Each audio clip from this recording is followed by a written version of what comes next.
నీటి కొరత కారణంగా ఒక తల్లి ఆమె కొడుక్కి ఇలా స్నానం చేయిస్తుంది. ఇలా మిగిలిన నీటిని ఇంటి అవసరాల కోసం యూజ్ చేసేది. అలా ఎందుకంటే ఎండాకాలంలో ఊరిలోని అన్ని బావులు నిండిపోయాయి. దాంతో చాలా దూరం నడిచి వెళ్లి మరి నీళ్లు తెచ్చుకోవాల్సి వస్తుంది. స్నానం చేయించడం, బట్టలు ఉతకడం అయిపోయాక ఈ తల్లి వంట చేయడం స్టార్ట్ చేస్తుంది. కానీ ఇంట్లో నీరు లేకపోవడంతో ఎండబెట్టిన కూరగాయలతోనే కూర చేస్తుంది. కానీ ఈ కూర ఆమె భర్తకు నచ్చదు. దాంతో ఏమీ తినకుండానే పనికి వెళ్ళిపోతాడు. సాయంత్రం పూట ఈ తల్లి కూతుర్ని తీసుకొని నీటి కోసం ఒక బావి దగ్గరికి వెళ్తుంది. కానీ ఆ బావి యొక్క ఓనర్ ఈ దళిత మహిళలు బావిలోని నీరు తీసుకోవడానికి అస్సలు ఒప్పుకోడు. వారి బిందెలను కాలితో తన్ని దూరంగా విసిరేశాడు. ఇంటికి వచ్చిన ఈ తల్లి చాలా ఏడుస్తుంది.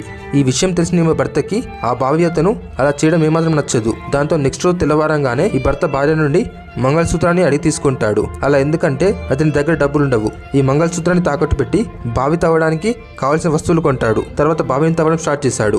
ఊరిలోని వారందరూ ఇతని పిచ్చి పట్టిందేమో ఇలా చేస్తున్నాడు అనుకునేవారు. ఇలా 14 రోజుల పాటు తవ్వుతూ వచ్చాడు. సడన్ గా బావిలోకి నీరు రావడం స్టార్ట్ అయింది.